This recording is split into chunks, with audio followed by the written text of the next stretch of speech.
Bonjour et bienvenue à vous sur Canal Algérie dans votre émission Ma famille, ma vie. Alors aujourd'hui, nous avons décidé de vous parler de la grossesse. Donc comment bien se préparer pour mieux la vivre. Alors, vous avez décidé de tenter la merveilleuse aventure de la grossesse. Eh bien, il faut savoir qu'il faut se préparer physiquement et mentalement pour pouvoir vivre cette étape cruciale qui est une belle grossesse. Alors, à quoi faut-il penser et surtout, quelles sont les précautions à prendre avant de lancer une première grossesse ou même une deuxième ou une troisième? Donc, nos invités sont là pour approfondir le sujet. Nous avons le plaisir donc de recevoir Dr Hania Zerouki Touati. Bonjour. Bonjour. Vous êtes gynécologue et obstétricienne. Oui, c'est ça. Merci d'être là ce matin. Merci, je vous remercie pour l'invitation. C'est nous. Voilà, et je vous souhaite bonne année pour tout le monde. Mes meilleurs voeux, santé, bonheur, Inch'Allah. Merci, Inch'Allah, Inch'Allah. Et nous avons aussi le plaisir de recevoir donc Madame Samia Fekrash. Bonjour. Bonjour, bonjour à tous les téléspectateurs et téléspectatrices et surtout toutes les femmes qui se préparent pour une grossesse. Oui, donc merci Madame Samia Fekrash, vous êtes psychologue, d'être là ce matin parmi nous. Et bien entendu, l'incontournable Wahida. Bonjour Wahida. Bonjour Mariam, alors, ça va? Comment vas-tu ce matin? Ça va, tranquille. Alhamdoulilah. Tu vas nous parler de... On va parler du déni de grossesse. Déni de grossesse. Voilà, de ce phénomène. J'ai passé tout mon week-end à regarder des vidéos, c'est impressionnant. C'est exactement, oui, c'est impressionnant hein, de se dire qu'on n'est pas conscient de toutes ces modifications qui se passent dans notre corps. Et pour en parler en plus en détail, donc docteur, parlez-nous un petit peu de toutes ces modifications physiques que subit la femme donc, pendant cette période. Donc voilà, donc il faut savoir que la grossesse est une étape de vie de la femme, donc elle consiste à, c'est une mission, donc c'est une mission qui, donc la femme elle porte son enfant, son bébé, de la phase de la fécondation jusqu'à l'accouchement. Donc voilà, donc c'est une étape qui se déroule en moyenne, elle s'étale en moyenne 9 mois, donc la durée est de 9 mois, donc 40 semaines, il faut savoir qu'il y a des prématurités, ça veut dire avant 36 semaines, il y a des post-maturités après 40 semaines. 40 semaines, effectivement. Et là, on a, comme vous l'avez dit, on a des modifications physiques, émotionnelles, psychiques, donc la femme, donc elle aura des modifications externes, des modifications internes et psychiques. Pour les modifications internes, donc externes, c'est l'acné, les vergetures, la tache brune au niveau de son ventre. Sur le visage aussi. Sur le visage, le masque de grossesse et tout ça. La prise de poids. Voilà, prise de poids, les œdèmes et tout ça, les varices. Et pour les modifications internes, donc il y aura la femme va ressentir une fatigue, des troubles du sommeil. Troubles de l'humeur aussi. Troubles de l'humeur, voilà.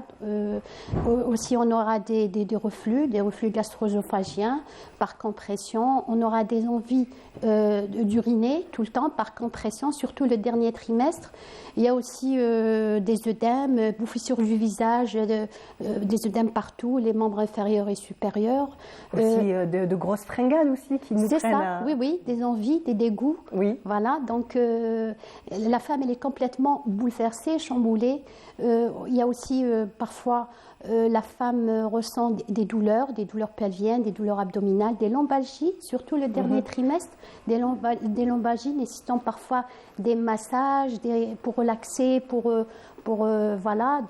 son bien-être. Docteur Hania, la première question que je voudrais vous poser, c'est autrefois, la grossesse était une surprise. Oui. Mais maintenant, de nos jours, de plus en plus de mamans décident de programmer leur bébé, donc leur grossesse. Quelles sont les précautions à prendre avant, carrément de décider d'être enceinte?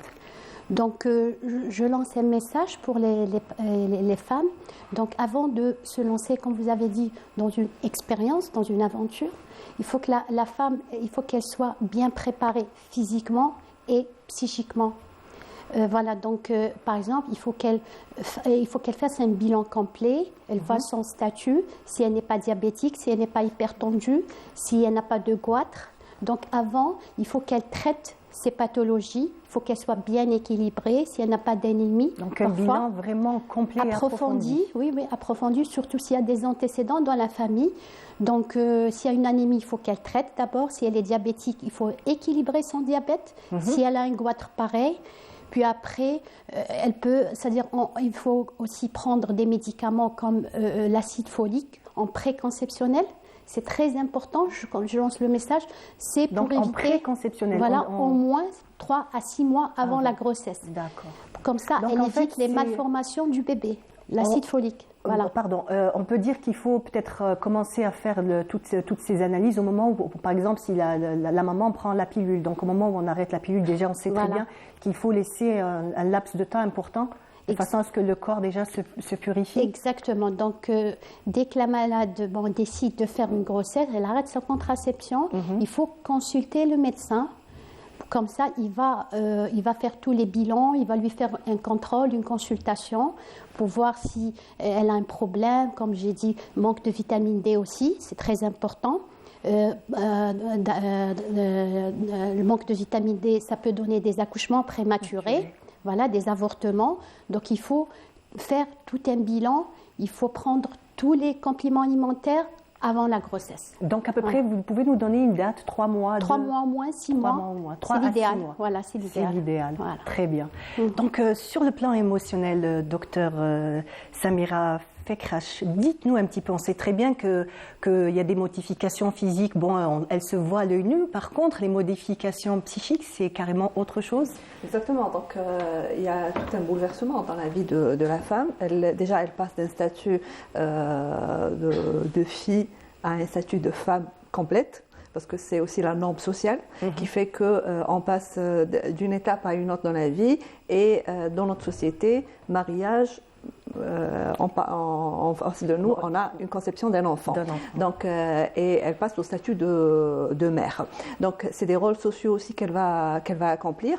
Cette perception de ce rôle social est vécue différemment d'une femme à une autre, est vécue aussi différemment d'une grossesse à une autre. On ne le vit pas de la même manière à la première grossesse, à la deuxième, à la troisième, à la quatrième, à la cinquième, parce que maintenant aussi, on voit dans notre société qu'il y a l'élargissement un petit peu de la famille, de la composition du nombre d'enfants. On était à une moyenne il y a quelques années de 2-3 enfants, maintenant on passe à une moyenne de 5 enfants. Donc il y a une augmentation. Il y a une augmentation. Je répondais le contraire. Voilà, on le voit surtout ces 10 dernières années, on est passé à des familles de 5 enfants. Donc là aussi, le vécu est différent. Le vécu est différent dans le sens où ce n'est pas seulement la femme qui va vivre ce changement et ce bouleversement, elle va capter un petit peu tout ce qu'il y a dans son environnement direct, donc du mari, de la belle famille, parce qu'on a l'ingérence aussi de la belle famille, on a l'ingérence de la famille de la femme, et par la suite, quand on a par exemple des enfants déjà, par exemple on est à la deuxième, la troisième, quatrième grossesse, il y a aussi cette implication des autres enfants. Donc tout ça va impacter le vécu de la femme et fera que tous ces bouleversements d'humeur, de susceptibilité, de troubles du sommeil, de la relation avec l'alimentation aussi, parce que parfois on est très permissif pendant la première grossesse. On se dit oui, c'est tout à fait normal que je prenne du poids, j'aurai le temps de reprendre ma taille après la première grossesse. Autant on a un autre regard quand c'est la deuxième, la troisième, la quatrième grossesse. Donc, cette relation vis-à-vis de soi, du corps, de l'acceptation de soi, de l'acceptation de ces modifications, va changer aussi. Elle parlait, le docteur, des envies aussi chez la femme. Ces envies ont un côté émotionnel très important. Exactement. Donc, c'est plus la conception et la perception de l'autre vis-à-vis de notre grossesse qui fait qu'on va se focaliser sur soi. On se focalise sur soi, donc on se focalise sur un certain, entre guillemets, besoin alimentaire. Donc, dans notre société, on a notre culture traditionnelle qui est très, très présente et très forte. Une femme qui n'a pas d'envie pendant sa grossesse, c'est pas normal. Je me rappellerai toujours d'une patiente qui me disait à la première grossesse, j'avais pas d'envie, j'ai été rejetée par ma belle famille, j'étais pas normale, j'étais pas une femme. Elle avait utilisé ce mot. Et à la deuxième, la troisième grossesse, elle a simulé des envies. Et elle a été mieux acceptée et elle est rentrée dans le moule social. Dans les normes, en fait. Dans les normes. Donc, inconsciemment, on développe ce besoin. On développe ce besoin. Bon, il y a le côté un petit peu organique dans le sens où quand on a des carences dans certains aliments, on développe cette envie, mais il y a le côté émotionnel et existentiel qui fera qu'on développe plus ce besoin au moment de la grossesse pour être accepté socialement et faire partie de ce moule social. Donc tous ces chamboulements, toute cette modification dans la conception de soi et la conception de son environnement fera que comment on va vivre notre grossesse. Donc du premier jour de la conception vers le dernier jour donc, de l'accouchement et par la suite aussi après l'accouchement parce que bon, il y a aussi des modifications qui vont survenir chez la femme. Et je voudrais aussi attirer un petit peu l'attention des téléspectatrices sur le fait que on prépare sa grossesse comme on prépare son trousseau, surtout pour les futurs mariés. Il faut préparer.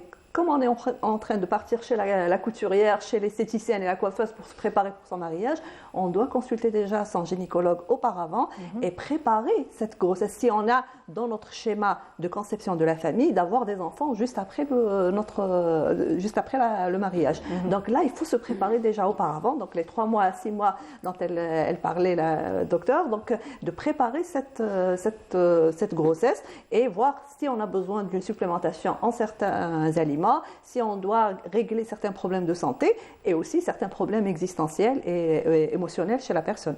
Très bien, donc merci. Je passe à vous, docteur Hania. Donc, expliquez-nous un petit peu donc, les étapes du suivi. On sait très bien que le suivi est différent au niveau du premier ou deuxième ou troisième trimestre.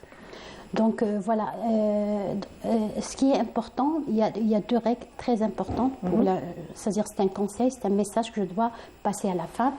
Les règles hygiéno-diététiques, c'est très important. C'est-à-dire, la femme, elle doit manger équilibré, sainement et complet. Donc l'alimentation de la femme enceinte est très importante. Elle doit éviter les sucreries. Elle doit éviter tout ce qui est gras, tout ce qui est chimique. Elle doit manger naturel, bio. Donc l'apport, il doit être complet, à savoir l'apport protéique. Donc tout ce qui est viande, volaille, poisson et tout ça. Bien cuire aussi les aliments. Bien cuit, voilà, c'est important, surtout quand elle n'est pas immunisée contre la toxoplasmose. Donc aussi, elle doit prendre l'apport calcique, est très important, les laitages. Pour le développement de l'os et des dents du bébé et pour qu'elle ne fasse pas une ostéoporose, elle ne fasse pas chute de cheveux, il y a aussi des caries dentaires et tout ça. Donc, pour une bonne hygiène, donc elle doit faire une bonne hygiène de vie. Et l'activité physique aussi, elle est importante. Voilà. On sait très bien que de plus en plus, les femmes sont un peu plus sédentaires qu'autrefois. On sait très bien que nos grand-mères autrefois avaient une vie plus active, donc beaucoup plus d'efforts physiques. Donc c'est ça qu'il faut faire. Il faut beaucoup faire d'efforts physiques. Il faut faire un effort physique, il faut marcher, il faut bouger, il faut faire même du sport adapté. Voilà. Maintenant, ici en Algérie, on fait même ce qu'on appelle la préparation à l'accouchement, des mouvements physiques adaptés à la femme enceinte, pour préparer son périnée. Comme ça, elle va avoir c'est-à-dire un accouchement facile, voilà, sans aucun problème. Donc j'insiste aussi sur la supplémentation en vitamines, c'est très important. C'est-à-dire même si la femme, elle mange bien, elle mange sain, elle doit être supplémentée tout au long de sa grossesse. À savoir, donc il y a des compléments alimentaires obligatoires, comme le fer, le calcium, vitamine D, mais on peut rajouter d'autres compléments, les complexes vitaminiques B et tout ça. Donc tout ça, c'est à la maman de le faire pendant sa grossesse. Et en fait, c'est dans son alimentation qu'elle doit essayer aussi d'équilibrer. Alimentation et des médicaments aussi. Parce que l'alimentation, même si elle mange bien, c'est pas suffisant pour les deux. Il y a pour ses besoins et pour les besoins du bébé, pour son développement, pour même ses réserves. Par exemple, voilà, il faut manger pour deux. Par exemple, le bébé, donc le fer, il va consommer le fer. Il doit pour sa croissance, pour les muscles et tout ça, et il va même faire des réserves dans son foie de fer. Donc, c'est pas suffisant. Donc, manger pour deux de qualité et pas de quantité. Exactement, de qualité. Voilà, c'est ça. En résumé, c'est ça. Oui, allez-y. Et comme ça, elle va avoir, c'est-à-dire pour le poids, elle ne va pas avoir une prise importante de son poids. Comme ça, elle ne va pas avoir du mal à perdre, c'est-à-dire elle va perdre facilement après la grossesse. Le poids qu'elle a pris. Voilà, elle va retrouver son élégance. Très bien. Voilà. Moi, ce que je vous propose, c'est de suivre un reportage donc, de Farida Ben Meslim qui s'est rendue à l'hôpital Boulourine Ibn Ziri. On suit le reportage et on revient juste après. Vous êtes enceinte, félicitations. Sachez qu'une fois la grossesse confirmée, le médecin procédera d'abord à un interrogatoire détaillé, cherchant des informations sur la survenue ou pas de certains problèmes de santé. Il établira un portrait sur votre état général qui sera adapté à votre suivi médical. Le suivi est bien, il est bien structuré. Non, il est structuré, bien adapté. Oui. C'est une grossesse tout à fait normale au début. C'est fait par FIV à l'étranger. Je l'ai faite à l'étranger. Mais à l'étranger, on vous assure uniquement la nidation. Après, le suivi doit se faire dans votre pays d'origine. D'accord. Et les mieux placés, c'est un hôpital. J'ai commencé à avoir des petits soucis à partir de la 8e semaine. Des hémorragies, beaucoup d'hémorragies. L'assistant de garde, en voyant le cas, était obligé de m'hospitaliser. Un suivi de grossesse, c'est pour la bonne évolution de la grossesse, la bonne santé de la maman gestante, la bonne santé de son bébé. Et là, c'est le médecin qui va juger en faisant des examens au premier trimestre, au deuxième trimestre, au troisième trimestre de grossesse. Il va définir que la grossesse est normale, c'est-à-dire elle est sans risque. Si la grossesse présente un risque qu'on a cité tout à l'heure, tel qu'une hypertension, cardiopathe, diabète, un antécédent, alors le suivi de grossesse sera de plus en plus rapproché. Au lieu de faire 3 consultations, on va faire 5, 6 et des fois une consultation chaque mois. Ça va, un peu d'hémoglobine, la vitamine D. Des analyses seront impérativement prescrites, ce qui permettra au médecin traitant de déterminer votre groupage, de vérifier si vous souffrez d'anémie ou de détecter des maladies infectieuses. On fait un interrogatoire. Un interrogatoire, on va parler de l'état civil de la femme, l'âge de son mariage, l'âge de sa ménarchie, s'il y a un problème, un antécédent familial, si elle a un antécédent, médicale ou chirurgicale, ou s'il y a une stérilité. Vous allez voir, il y a des grossesses chez des femmes de 50 ans, il y en a d'autres grossesses chez des femmes de 18 ans. Si elle a un antécédent de diabète, s'il y a une maladie congénitale dans la famille. Deuxièmement, faire un bilan, une glycémie, une urécréate. Et troisièmement, il faut faire un bilan de la sérologie. Maintenant, quand est-ce qu'il faudrait faire ces bilans-là? Et le seul moyen et le meilleur moyen, c'est capter les femmes enceintes. Faire la sérologie de la toxoplasmose, de la rubéole, et maintenant on y va un peu plus loin, la sérologie de l'hépatite. تيست دو غروسيس خرج لي بوزيتيف. واش درت موراها اون سيمين 10 جور رحت عند جينيكو تبعت عندها شافتني شافت تو فا بيان مليح عطات لي لي زاناليز وعطات لي ان بيلون كومبلي وعطات لي لو فير سورتو لو فير باسكو انا عندي بروبليم تاع لو لانيمي تهبط لي لو فير ان بيلون كومبلي ماشي ان بيلون كومبلي درتو عاودت وليت عندها عطات لي لي ميديكامون كثرتها عطات لي لو فير ولي فورتيفيون لي فيتامين دير لي une infirmière, elle lui prend l'attention. Après ces examens initiaux, d'autres consultations succéderont d'une façon périodique, où le médecin s'assurera à chaque fois du poids et de la tension de la maman. Il proscrira le développement du fœtus et vérifiera son rythme cardiaque. On va voir l'évolution de ce bébé. Jusqu'à 12 semaines, chez les femmes à risque, je parle bien des femmes à risque, l'âge, l'antécédent, on peut faire une étude de la clarté nucale, une mesure de la clarté nucale. C'est une clarté qui se voit pour la trisomie 21. C'est-à-dire on fait une étude et on fait un diagnostic prénatal. Et à partir du 2e, 3e trimestre, on étudie la croissance du bébé. La croissance du bébé. Et chez la femme enceinte, à partir de 20 semaines, c'est-à-dire 5 mois de grossesse, on lui prend systématiquement la tension. C'est même si elle n'est pas hypertendue. Pourquoi? Parce qu'il y a une autre pathologie de la grossesse, c'est la tension de la grossesse, ou jadis on l'appelait la toxémie gravidique. وكنت نروح عند جينيكو تاعي شاك ان موا دمي دير لي رونديفو كانت اشاك فوا تشوف لي دير لي ليكوغرافي تشوف لي البيبي كيفاش راه ليفوليسيون تاعو لو بوا ديالو بيان سور وتشوف لي لو كول تاعي اسكو راهو بيان ما عنديش انفيكسيون Plusieurs échographies seront effectuées au cours de la grossesse. Cet examen donne des informations utiles sur la dynamique et le mouvement du fœtus. Il identifie son sexe, repère les anomalies et valide la date de l'accouchement. On fait le bilan Tana, on suit la grossesse et on suit au premier trimestre. Le premier trimestre, on voit le développement, le siège de la grossesse. On va dater la grossesse, on va la dater pour calculer le terme. Et au troisième trimestre, c'est la dernière consultation qui se fait à partir le 38 semaines, 37-38 semaines, on voit la position du bébé. Si le bébé a fait sa culbute physiologique, c'est-à-dire il va prendre une position céphalique. Son trajectoire. Voilà, sa trajectoire qui va prendre la position céphalique pour permettre un accouchement physiologique. Donc جيت باسكو راني اترن راني à 38 semaines et 5 jours جيت لوبيتال باش نشوف البيبي لومبلاسمون تاعها اسكو لا تيت هاي واجده اسكو هكا و ميم طون نشوف لو كول تاعي اسكو راني بخات ولا. Ce qui est à retenir, le suivi de la grossesse commence à partir du premier trimestre. Les examens, les tests et les rendez-vous médicaux permettent de détecter et d'intervenir rapidement en cas de complications, afin d'assurer le bon déroulement de la grossesse et vous permettre de vivre enfin les joies de cet heureux événement. Voilà, donc de retour, c'était un reportage de Farida Ben Meslim à l'hôpital Boulourine Ibn Ziri. Et tout de suite, Wahida, qu'est-ce que tu as pour nous? J'ai ramené, Farida nous a ramené un petit cadeau qu'elle a reçu.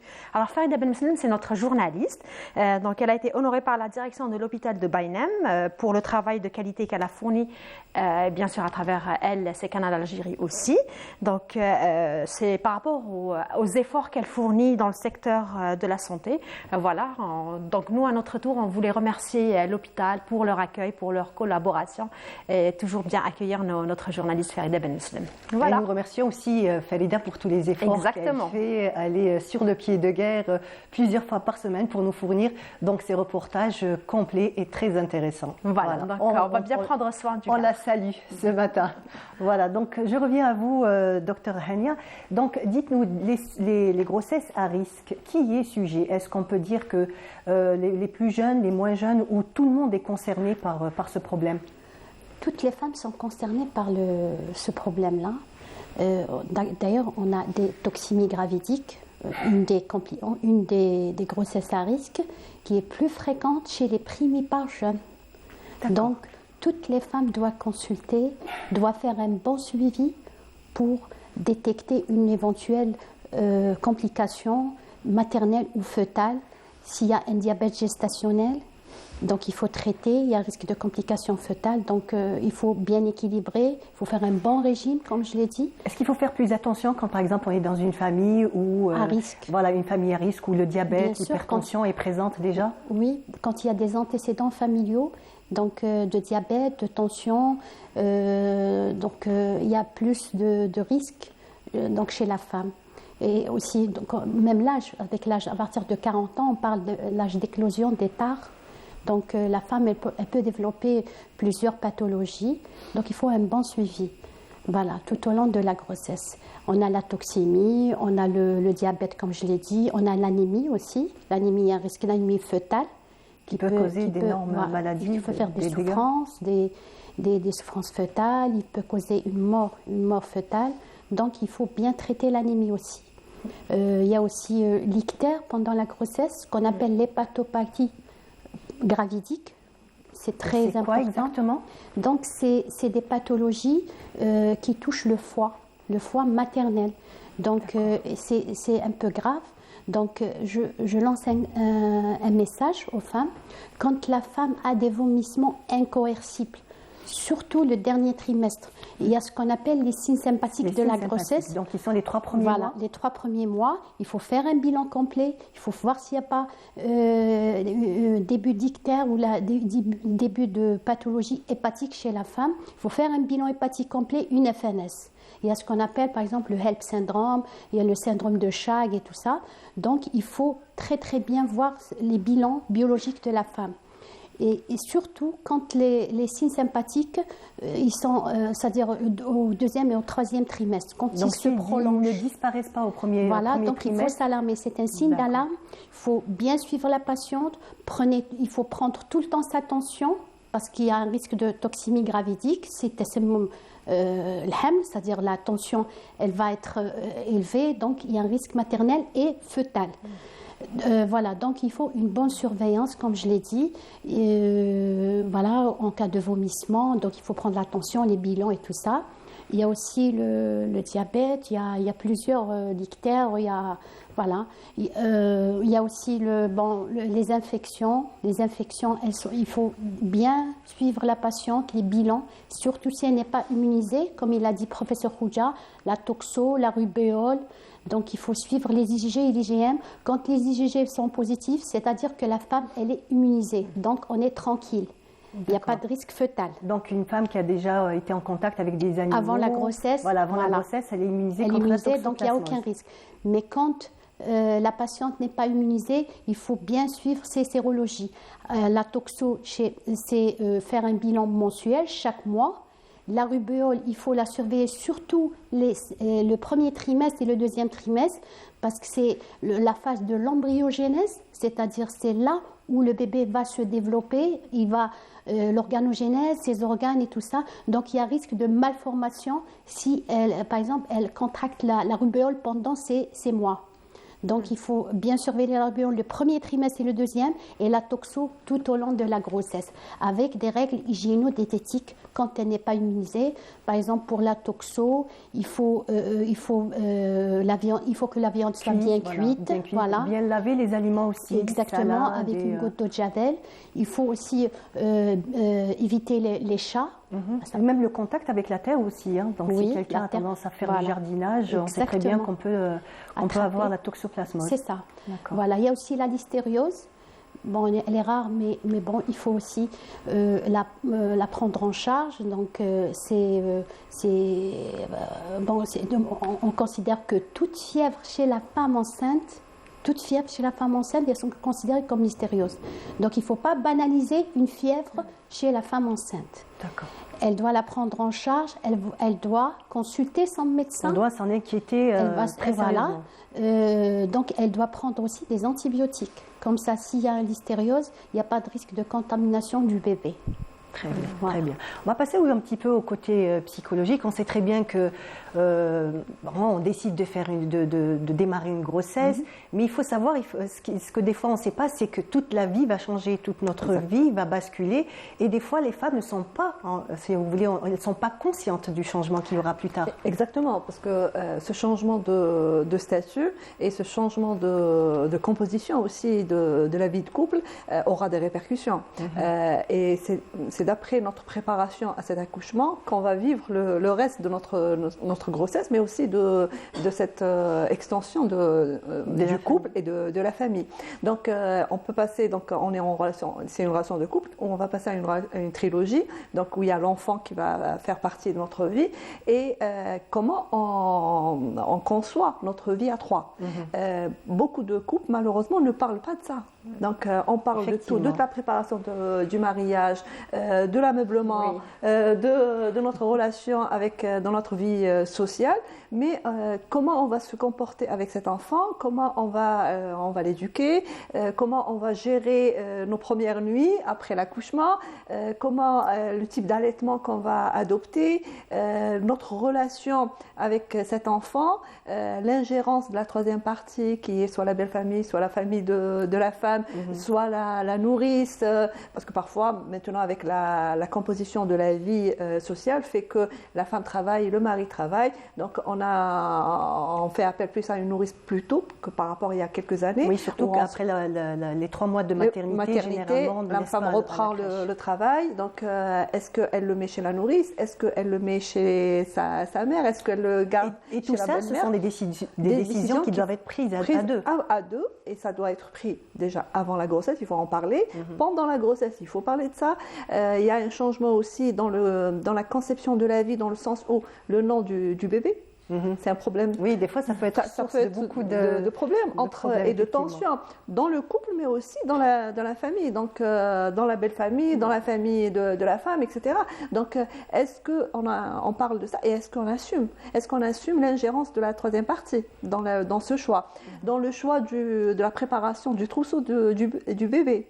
À quel moment on va commencer la préparation? Parfois, il y a certaines femmes qui disent « Moi, je veux préparer mon trousseau déjà dès le premier trimestre. Je commence à préparer. » Dès que nous avons les tests positifs, parfois, on a des idées reçues, parce qu'on a aussi cette culture traditionnelle qui impacte beaucoup notre vie. Ah non, ça ne se fait pas. Il faut attendre le dernier trimestre pour préparer le trousseau. Et ça crée des tensions.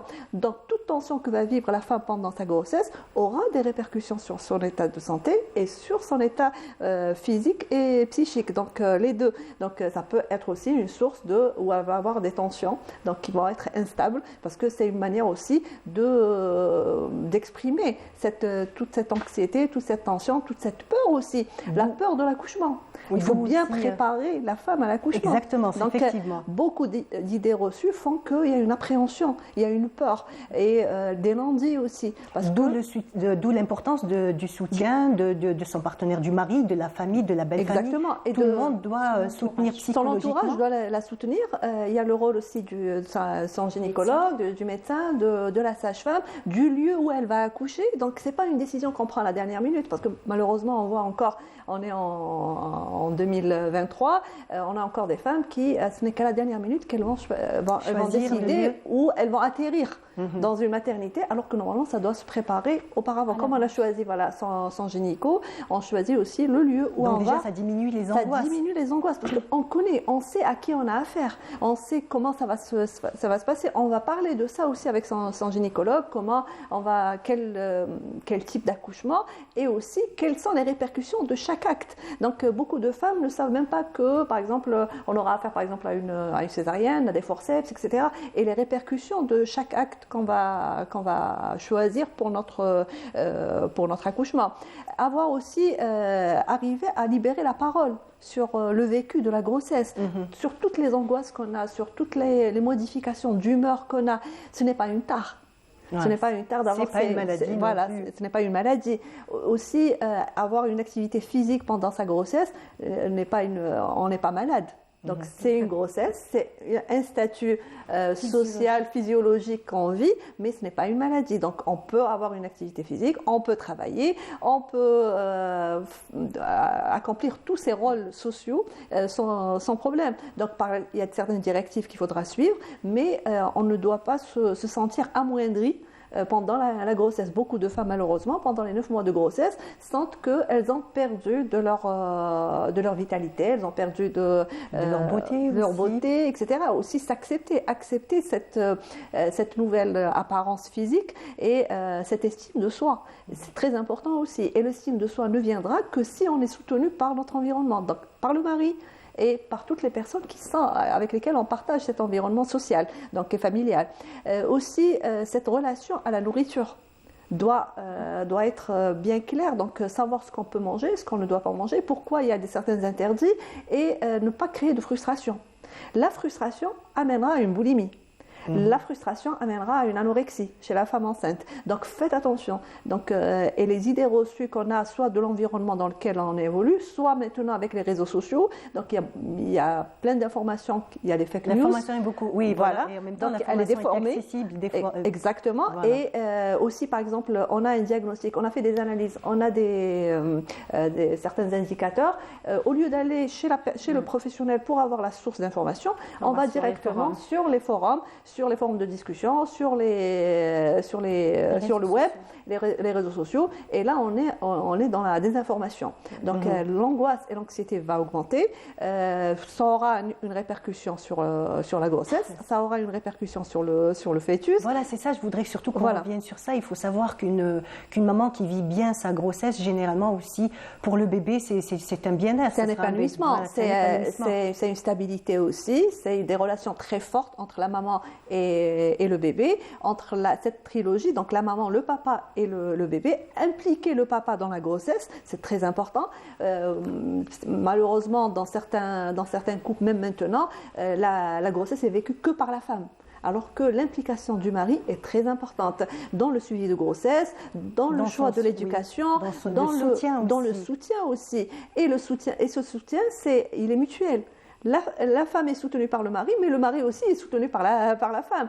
Maintenant, on voit par exemple dans beaucoup de couples, surtout les jeunes couples, où il y a une prise de poids chez la femme enceinte, il y a une prise de poids chez le mari aussi. Effectivement, c'est des choses qu'on rencontre assez souvent. Parce qu'il y a aussi une anxiété, il y a une peur aussi de ce changement de vie et de se dire, est-ce que je fais partie de ce moule social et comment je vais être acceptée par les autres. Donc là, il doit y avoir aussi une attention vers le mari aussi pendant cette grossesse et qu'il y ait un espace de liberté de la parole dans le couple pour un petit peu exprimer toutes ces angoisses, toutes ces anxiétés. Quand on met tout à plat, on gère mieux sa grossesse, on gère mieux ses anxiétés, ses peurs, ses angoisses et même parfois dans certains cas, certaines phobies vis-à-vis de la grossesse. Pourquoi mettre le point sur le soutien psychologique de l'époux vers sa femme? Parce qu'on sait très bien, très souvent, ça arrive que la femme, pendant la période de grossesse, a une espèce de petit rejet vis-à-vis de son mari. Ça arrive, hein, c'est des choses qui arrivent. Exactement. Donc il y a cette espèce de petits problèmes qui s'installent. Exactement. Ce rejet, ce rejet du mari pendant la grossesse est dû à des antécédents déjà vécus dans la vie de la femme, dans le sens où la perception du mari, la perception du père, donc c'est tout un vécu de la femme qui est exprimé pendant sa grossesse. Ça peut ne pas apparaître pendant la première grossesse et ça va apparaître pendant la deuxième ou la troisième. Donc chaque grossesse est vécue différemment. Chaque grossesse a besoin d'un espace de libération des émotions, de l'état psychique chez la femme. Et chaque grossesse doit être vraiment surveillée à la loupe par son environnement, par son entourage, par elle-même aussi, par la femme, et bien se préparer pour la grossesse. On ne peut pas se permettre maintenant, où on est arrivé à un niveau intellectuel et d'instruction dans la société, de se dire je vis au jour le jour. Non, ça se prépare pour son bien-être. Le nombre d'enfants aussi se prépare, le nombre d'enfants, donc avec le mari auparavant. C'est la préservation du bien-être de la femme, mais aussi le bien-être du couple et le bien-être de la famille. Du bébé qui sera là. Exactement, tout à fait. Très bien. Je me retourne à vous, docteur. Donc, la prise de poids est un problème assez important que rencontrent beaucoup de femmes. Donc, qu'est-ce qu'il faut faire pour ne pas prendre beaucoup de poids pendant la grossesse et le perdre aussi après l'accouchement? Comme je l'ai dit tout à l'heure, donc il faut une bonne hygiène de vie. À savoir surtout l'alimentation. Donc, il faut manger sain et équilibré. Il faut manger 3 repas par jour. Il ne faut pas sauter de repas. Et il faut faire ce qu'on appelle des collations entre les repas. Parce que la femme enceinte, elle fait souvent ce qu'on appelle des hypoglycémies, des hypotensions. C'est pour ça qu'elle est tout le temps fatiguée. Donc, il faut besoin de reprendre de l'énergie à chaque fois. Voilà, c'est ça. Donc, il faut prendre ses repas, ses collations. Et il faut manger, comme je l'ai dit, bio, sain, les protéines, le calcium, vitamine D et tout ça. Il ne faut pas manger tout ce qui est chimique. Les boissons, il faut éviter les boissons gazeuses, sucrées. Il faut boire beaucoup d'eau. Beaucoup d'eau, c'est important parce que l'eau, il va désintoxiquer le corps. Elle va perdre aussi le poids en buvant de l'eau et ça va lui permettre de faire ce qu'on appelle l'oxydation, c'est-à-dire elle va libérer le stress oxydatif et tout ça. Donc, elle va maintenir son poids à un point idéal. Parce que la femme enceinte, on sait qu'elle peut, c'est-à-dire prendre entre 9 à 12 kilos pendant la grossesse, donc c'est énorme. Bon, il y a le bébé, il y a le liquide, il y a le placenta et tout ça. On perd bien 5-6 kilos juste après l'accouchement. Elle peut perdre facilement 5-6 kilos, comme vous l'avez dit. Surtout quand il y a un gros bébé. Surtout si le bébé pèse 4 à 5 kilos. Exactement. Mais si elle suit bien son régime, si elle dort bien, il faut bien dormir aussi, parce qu'il y a les hormones, c'est-à-dire la nuit, il y a une sécrétion d'hormones qui vont gérer son poids. Voilà, donc il faut bien dormir le soir, faire une petite sieste si c'est possible, si la femme ne travaille pas. C'est le dernier trimestre, docteur. C'est difficile de dormir le dernier trimestre. Oui, il y a des troubles du sommeil, donc c'est pour ça qu'il faut donner du magnésium, du calcium, des séances de yoga, sophrologie, c'est important aussi, c'est-à-dire séances de relaxation. Et si elle nécessite, elle peut voir un psychologue pour un entretien psychologique si elle voit qu'elle a des troubles psychologiques, émotionnels. Donc ne pas hésiter à consulter, voilà. Donc voilà, comme ça, elle aura une bonne hygiène de vie, Donc son poids, elle va le gérer, elle va pouvoir perdre facilement après sa grossesse. Ah ben, très bien. Donc en parlant de poids, je me retourne à vous. Dites-moi, c'est vrai que l'apparence physique, quand on se voit comme ça changer un petit peu, on se dit j'imagine que je ne pourrai jamais retrouver mon poids idéal. Donc comment faire un travail sur soi-même? Alors déjà, il faut s'aimer comme on est. D'accord. Déjà accepter cette modification. Cette modification dans la forme, donc dans l'apparence physique, mais aussi cette modification du statut et du rôle social. Donc si on s'accepte tel qu'on est, on va perdre facilement juste après la grossesse. Et on ne se rendra même pas compte qu'on va retrouver son poids idéal. Et le poids, ce qu'on appelle le poids idéal, c'est le poids qu'on avait avant la grossesse, mais peut-être aussi le poids qu'on a aimé. Qu'on a accepté avant. Donc, et on le reprend facilement. Mais si on refuse, si on fait une fixation sur notre apparence physique, si on fait une fixation sur le candidatant, sur ce rejet de ce poids, en se disant « Ah non, j'ai trop pris de poids », même si par exemple elle est dans la norme des 10 à 12 kilos, ou bien on a des femmes qui prennent jusqu'à 20 kilos parfois de poids, si elle fait ce rejet, là c'est très difficile de perdre. C'est comme dans toutes les relations de perte de poids. Dès qu'on refuse le poids auquel on est arrivé, c'est très difficile de reprendre un poids qui nous satisfait et de bien répondre à un régime qu'on va adopter. Donc ce n'est pas une relation avec l'alimentation, mais c'est une relation avec notre perception de cette image de soi et de cette acceptation. Très bien. Donc Wahida, bonjour. On va déjà lancer juste d'abord le jingle et on revient juste après.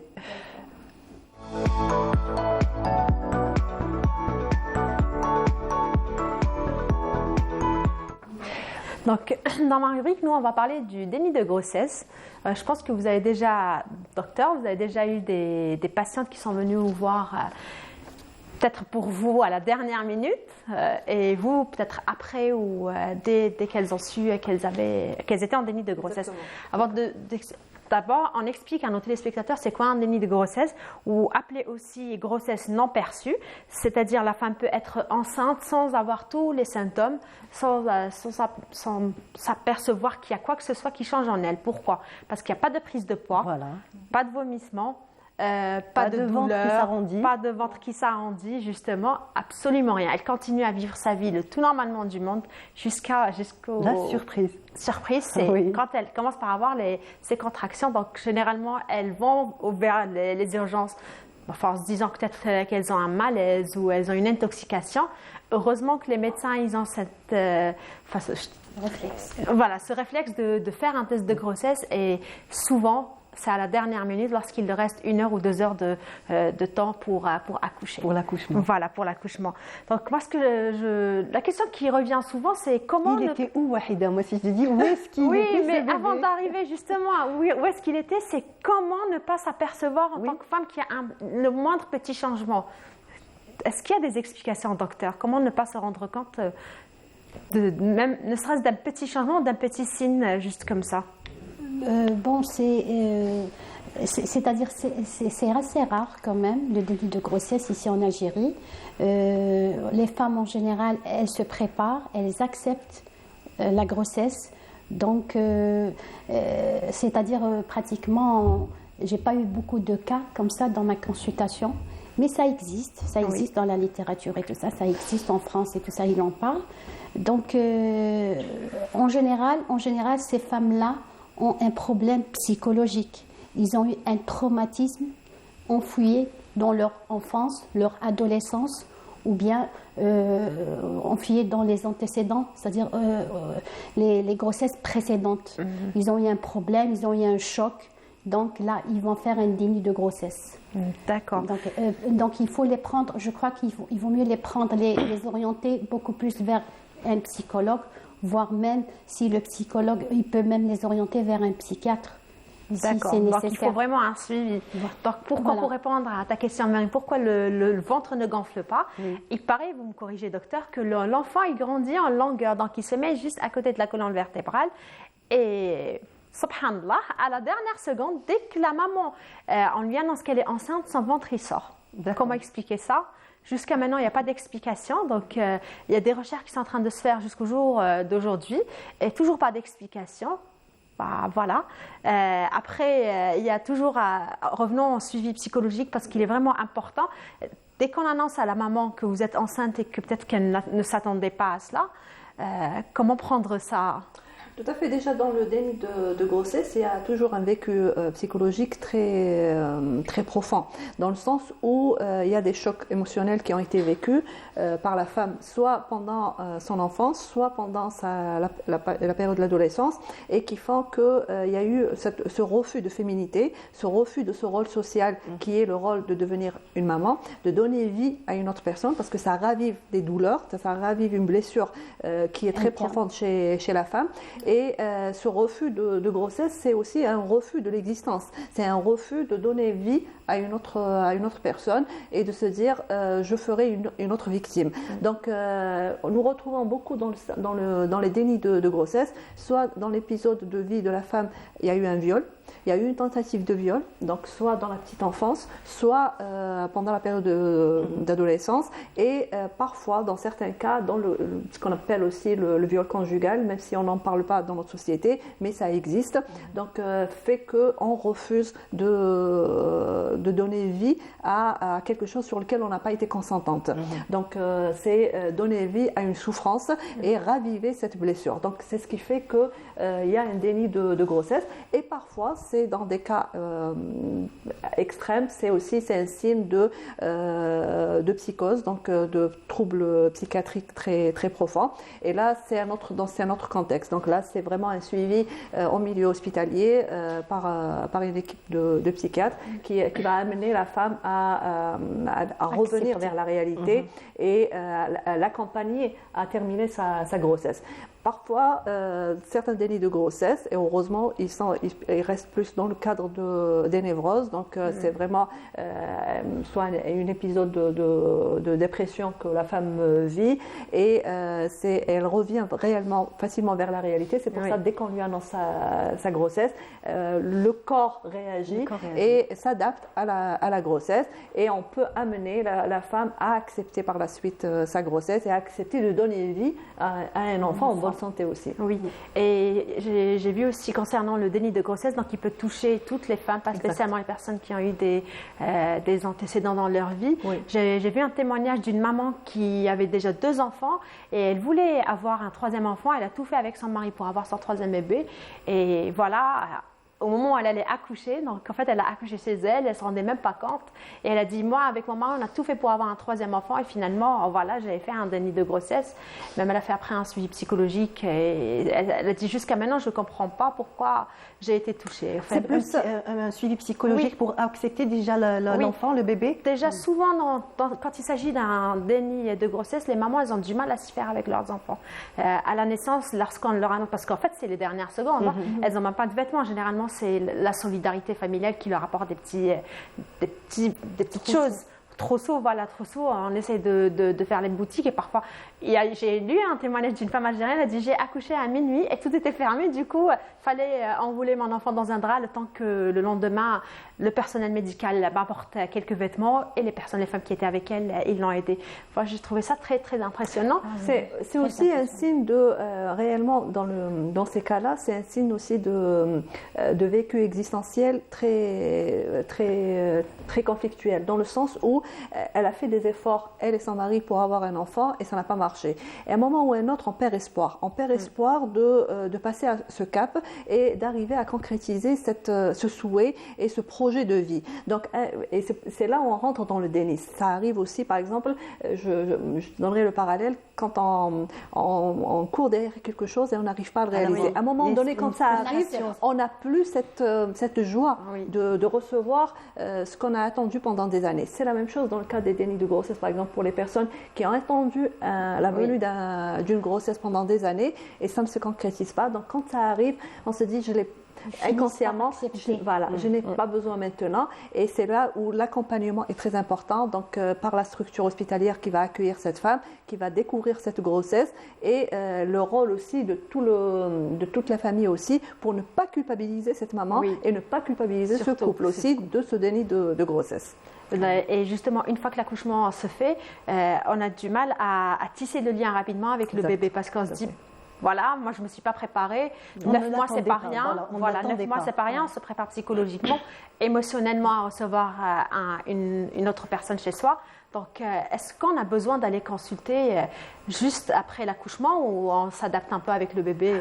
C'est très important d'avoir un soutien psychologique juste après l'accouchement. C'est aussi une manière de rétablir le lien entre la maman, l'enfant et le papa aussi, de repositionner les 3 éléments, donc, et de concevoir aussi notre vie à 3, ou bien à 4 ou à 5, parce que si c'est une 4e grossesse ou une 3e grossesse aussi, et d'arriver aussi à s'accepter, à accepter de donner vie, et que cette vie continue aussi, parce que c'est aussi c'est un prolongement de soi et un prolongement de ce couple. Donc là, l'accompagnement est très important. Je dirais au moins pendant le 1er trimestre, donc c'est très important qu'il y ait une écoute, qu'il y ait un accompagnement, et qu'on soit à l'écoute réelle de la femme, de ses peurs, de ses angoisses, et de tout ce qu'elle a enfui au fond d'elle pendant des mois. Jusqu'à l'acceptation totale de ce bébé. Tout à fait. Sinon, j'ai lu aussi un autre témoignage d'une femme algérienne qui a dit « J'étais partie en voyage avec mon mari pour célébrer l'arrivée de la nouvelle année. On est sortis, on a mangé, on a dansé, on s'est amusé. Et à 3h du matin, j'ai eu un malaise. Voilà, j'ai eu très mal. Je suis partie aux urgences et on m'annonce que je vais accoucher dans quelques instants. Et elle a dit tout de suite, après l'accouchement, en fait, on a essayé de s'y faire et de s'adapter. Déjà, ils étaient à l'extérieur, loin de leur famille. Déjà, le soutien familial est important. Et le lendemain, lorsqu'elle a eu son enfant entre ses bras, elle a commencé par culpabiliser. Elle a dit, zut, finalement, les 9 derniers mois, je me suis amusée, j'ai fait du sport. Elle a dit, j'ai reçu un coup, je suis tombée, j'ai pas eu une très bonne hygiène de vie, j'ai mangé un peu tout et n'importe quoi. Est-ce que cela va avoir des répercussions sur mon enfant? Oui, bien sûr, évidemment, puisqu'elle n'était pas préparée, comme je l'ai dit tout à l'heure, ni physiquement, ni psychiquement à l'accouchement. Donc le bébé, il faut savoir qu'il y a un lien très très fort entre la maman et le bébé. Il y a un lien émotionnel et un lien, comme elle a dit, voilà, donc il y a des hormones entre la maman et le bébé. Il y a ce qu'on appelle sécrétion des hormones de plaisir, des hormones de stress. Donc le bébé ressent tout ça. Donc ça répercute sur sa santé, ça répercute sur, même après, à l'âge adulte. On a trouvé des adolescents, des adultes qui ont des troubles émotionnels. Et si on commence à bien fuir, à bien poser la question et tout ça, on trouve qu'il y a des troubles émotionnels pendant la grossesse de la maman. Ça peut avoir des séquelles. Répercussions. Là, je rebondis sur ça. Ça peut avoir des séquelles si la maman n'a pas l'accompagnement nécessaire, donc juste après son accouchement, et elle n'arrive pas à se libérer émotionnellement de cette culpabilité. Et de se déculpabiliser vis-à-vis de ce déni. Dès qu'elle se libère émotionnellement, l'enfant se libère aussi. Donc c'est pour ça que maintenant la nouvelle tendance, c'est on ne prend pas en charge l'enfant, on prend en charge la maman. Donc dès qu'on libère émotionnellement la maman, l'enfant se libère automatiquement et il n'y a plus de séquelles. Donc c'est pour ça que l'accompagnement est très important de la maman qui a vécu un déni de grossesse. Très bien. Donc si on doit retenir quelque chose du déni de grossesse, c'est qu'il faut aller consulter, que ce soit un médecin, un pédiatre ou son gynécologue. Et surtout, il ne faut pas oublier l'aspect psychologique qui est très important. Merci beaucoup, Wahida.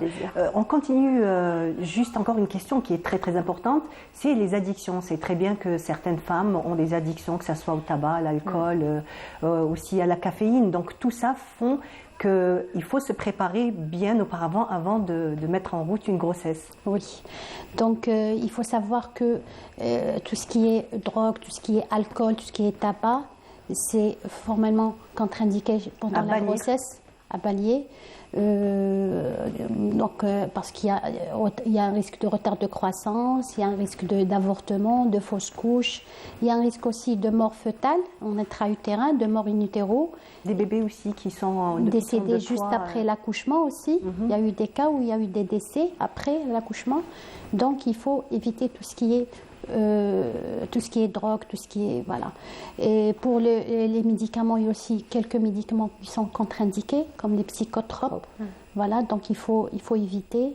Il y a aussi vous avez parlé de la caféine. La caféine, voilà, il faut boire. Bon, il y a certaines femmes qui peuvent pas s'en en passer, donc il faut boire modérément. Des cafés légers. Voilà, des cafés légers. Les anxiolytiques aussi. Aussi sont contre-indiqués, donc il faut prendre maximum deux petites tasses de café par jour.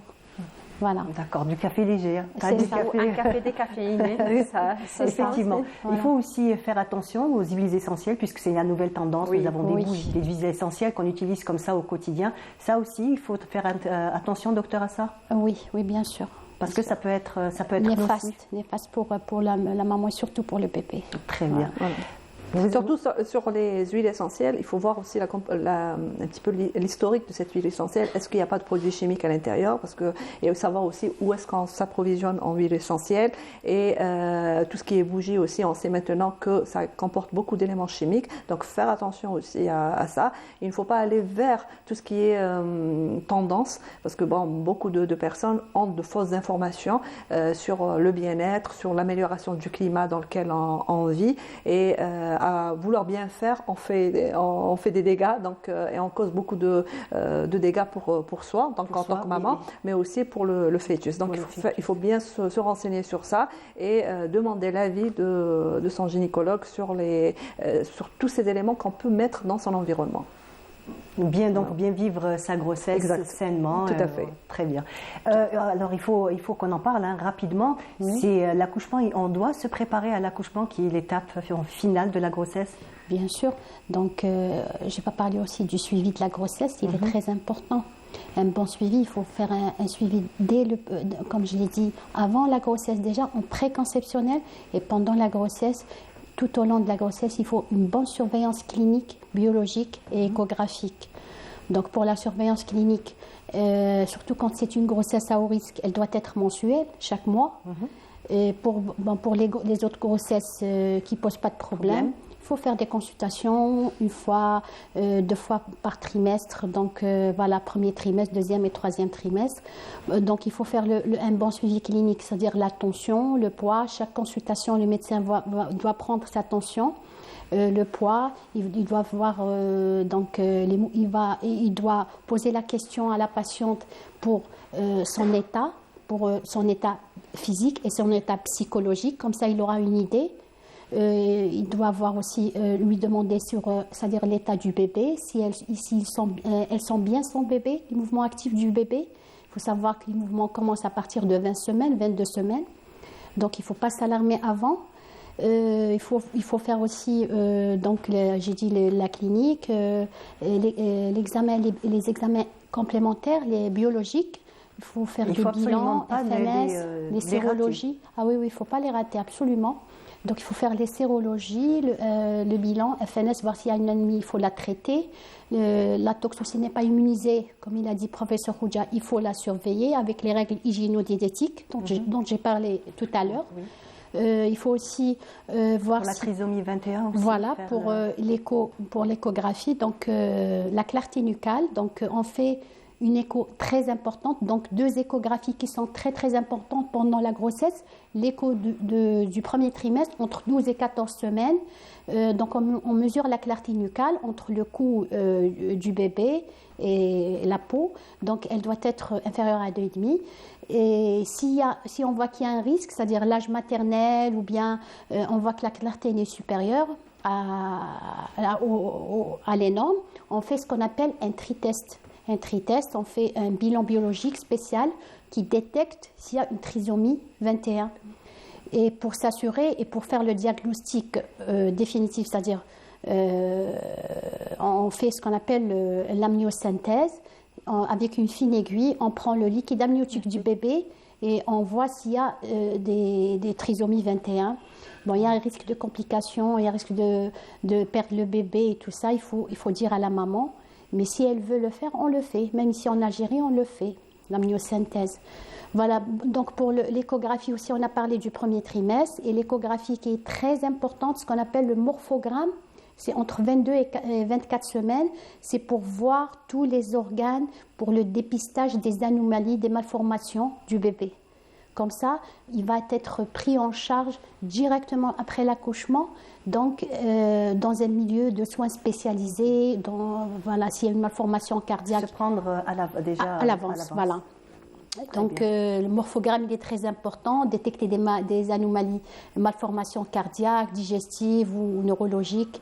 Voilà, donc comme ça la femme, elle va être préparée déjà psychologiquement qu'elle a un enfant qui a une petite malformation, donc est préparée juste après l'accouchement pour la néonate. Comme ça, il y aura une bonne prise en charge multidisciplinaire avec tout le staff et les médecins adéquats à cette pathologie. Et en même temps, quand on fait tous ces tests, donc à longueur pendant toute la grossesse, ça rassure la maman qui elle, passe une grossesse sereine et tranquille.